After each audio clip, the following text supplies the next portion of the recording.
Shocking है, आश्चर्य में डालने वाले हैं। आप बहुत हैरान होंगे इन नंबर्स को देख करके जो हम आपको दिखाने जा रहे हैं बस अब से चंद मिनटों के अंदर। तब तक ताकि एक अंदाजा ये भी तो रहे हमको, भाई वोट पड़ा तो किस बात पे पड़ा। रिजर्वेशन चल गया, राशन चल गया, राम चल गया, सब चल गया। एक तरफ सब चल जाए तो कितना, और दूसरी तरफ सब फेल हो जाए और जो उन्होंने कहा था, विपक्ष ने जो कहा था, सब चल जाए। तो मैं एक आपसे ये पूछ रहा हूं देवेंद्र, आप इतना घूमे चुनाव में, क्या चला बताइए।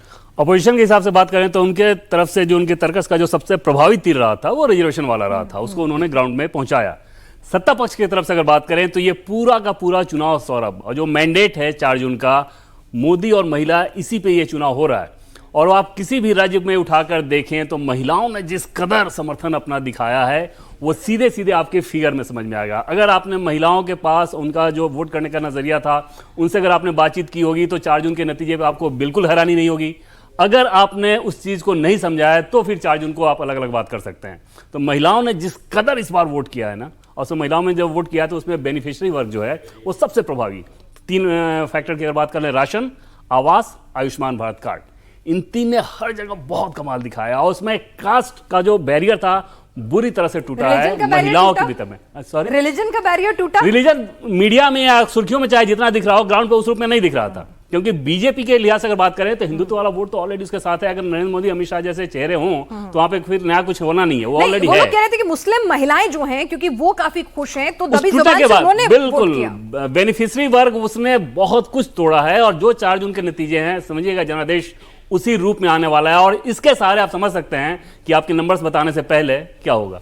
अरे मैंने नंबर देवेंद्र को नहीं दिखाया। देवेंद्र जो बोल रहे हैं वो अपना असेसमेंट बोल रहे हैं, अपना असेसमेंट बोल रहे हैं। बिल्कुल, और मैं इस पर शर्त लगा सकता हूं सौरभ, मैं इस हद तक कन्विंस्ड हूं कि ये चीजें इनको नंबर नहीं दिखाया, शर्त लगा ग्राउंड पर पूरे देश में मैं भावेश से मिला, सच बोल रहा हूं मैं भावेश से मिला हूं। मैंने तब से अब तक ब्रेक पे भी किसी को नंबर नहीं बताया, किसी को आपके नंबर पर शर्त लगाने की बात नहीं कर रहा हूं। हाँ। मैंने कहा कि जिस प्रकार के जनादेश मैंने शुरू में जो बताया था कि क्लियर चुनाव है एकदम। बोलिए नंबर, बोलिए कहीं कोई इफ बट ये नंबर बोलिए सर। मैं इसलिए से कह रहा हूं जैसे 350, 60, 70 जब जाता है, जब इस प्रकार की लहर हो ना तो वो नंबर्स कहां जाकर रुकेगा पता नहीं। जैसे यूपी का चुनाव आप उठा के देखें 2017 का, सीधे जब ये समझ में आया कि 200 से ऊपर जा रहा है तो 200 से ऊपर कहां जाकर रुका ये नहीं पता होता है। ये चुनाव वैसा ही है। देवेंद्र सब कह रहे थे लहर तो थी नहीं, आपको लहर मिली जब ग्राउंड पे तगड़ी महिला जैसे लहर किस लिहाज से नहीं थी कि वोकल आपको नहीं दिखेगा। महिलाएं अगर आप बात नहीं कर रहे हैं तो महिलाएं सड़कों पे उतर के प्रदर्शन नहीं करेंगी, वो नहीं बताएंगे आपको कि किसके पक्ष में वोट कर रही हैं। आप अगर रीच आउट कर रहे हैं उस सेक्शन तक तो आपको सीधे समझ में आता है कि हाँ ये चुनाव कहां जा रहा है। और उत्तर प्रदेश की बात करें, उत्तर प्रदेश को लेकर इतना कुछ माहौल बनाया गया है। उत्तर प्रदेश में 70 सीटें बीजेपी की कहीं नहीं जा रही हैं। गाजीपुर जैसी सीट जिसके बारे में बीजेपी का अपना आकलन था, दीनदयाल उपाध्याय ने यह कहा था कि अगर हम लोग गाजीपुर जीत सकते हैं तो पूरा यूपी जीतेंगे और केंद्र में सरकार बनेगी।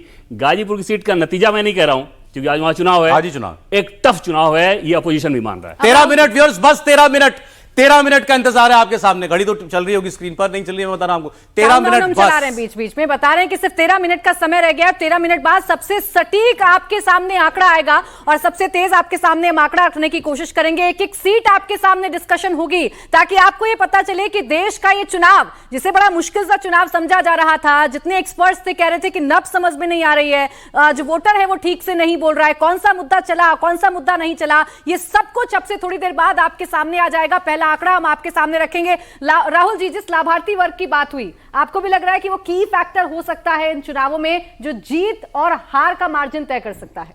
बिल्कुल हो सकता है, क्योंकि उत्तर प्रदेश का चुनाव जो हुआ था 2022 का, उसमें भी ये महिलाएं कहती हुई सुनी थी। मतलब हमने जो बातें की थी उनसे, तो वो कहती थी कि मुफ्त राशन जो है वो एक बड़ा मुद्दा है। दूसरा, सुरक्षा का मुद्दा जो यूपी में लॉ एंड ऑर्डर है, ये उनके लिए एक बड़ा मुद्दा था। तो अगर आप उत्तर प्रदेश का जो विधानसभा चुनाव है उसको देखेंगे तो ये 2 ऐसे बड़े मुद्दे थे जो कि आपको हमेशा सुनाई देते थे, हमेशा दिखाई देते थे। दूसरा, जो मुफ्त आवास योजना या प्रधानमंत्री आवास योजना जिसे आप बोलते हैं, वो है, वो भी एक मुद्दा हमेशा जो है महिलाओं के बीच में रहा है। और वो ये मुद्दे ऐसे हैं जिन्होंने असर डाला है विधानसभा चुनावों में, तो मुझे ऐसा नहीं लगता कि वो लोकसभा चुनाव में असर नहीं डालेंगे। तो जैसा देवेंद्र भी बोल रहे थे, मुझे भी असेसमेंट, यूपी में आपका क्या असेसमेंट है? मैंने पहले भी आपको बताया, मैं 65 से 70 सीटें मानता हूं कि वो। और दक्षिण की भी बात कर लेते हैं। दक्षिण में बीजेपी ने बहुत मेहनत की। प्रधानमंत्री नरेंद्र मोदी आज भी अपना ध्यान जो है कन्याकुमारी में ही खत्म करके आए हैं। तो ऐसे में दक्षिण से आपको लगता है कुछ सरप्राइजिंग, कुछ अच्छा बीजेपी के लिए निकल कर आ सकता है? संजीव जी, दक्षिण में देखिए, मेरे ख्याल से उनकी 2 स्टेट्स हैं जहां जमीन है, एक कर्नाटक में और एक तेलंगाना में, और दोनों जगह मुझे लगता है कांग्रेस बेहतर कर रही है बीजेपी से। आंध्र प्रदेश में एनडीए अच्छा करेगी शायद, क्योंकि चंद्रबाबू नायडू के कंधे पे चढ़ के बीजेपी चुनाव लड़ रही है, क्योंकि वहां पे मेन पार्टी नायडू है। उसके सिवा तमिलनाडु केरल में कुछ विशेष होने वाला है, मुझे तो इसकी संभावना नहीं लगती। मैं सिर्फ देवेंद्र की एक बात से पूरी तरह सहमत बस हूं। 10 मिनट का इंतजार और है, फिर पता चलेगा। हाँ। एक बात से मैं बिल्कुल सहमत हूं कि महिला वोटर के शायद हाथ में चाबी है, और जिसका भी असेसमेंट सही गलत होता है, तो ये जरूर बात है कि आप कितना भी घूमें, लेकिन रिलेटिवली आपकी महिलाओं से कम बात होती है पुरुष मतदाताओं के मुकाबले, क्योंकि वो उतना ज्यादा खुल के नहीं बोलती, इतना ज्यादा बाहर नहीं होती हैं, तो वो एक फैक्टर है जो कि अननोन। और सर साउथ की बात करते, कर्नाटक का नंबर 1 बताइए। कर्नाटक का नंबर मुझे लगता है कि लगभग 50-50 होगा, 50-50 बीजेपी कांग्रेस। बीजेपी क्योंकि कांग्रेस पिछली बार 50-50 26 थी या 24 थी। मैं कर्नाटक में जरूर बोलना चाहूंगा। आप बोलिए ना, सब बोलिए। मैं कर्नाटक में मानता हूं कि 8 से 10 सीटें कांग्रेस लेके जाएगी। मैं बता रहा हूं 8 से 10 सीटें कांग्रेस लेके जाएगी। समीर जी, मुझे लगता है शायद 1 आध सीटें कांग्रेस को मिलेगी, बाकी सारी भारतीय जनता पार्टी जीतेगी। मेरी लिस्ट पे नंबर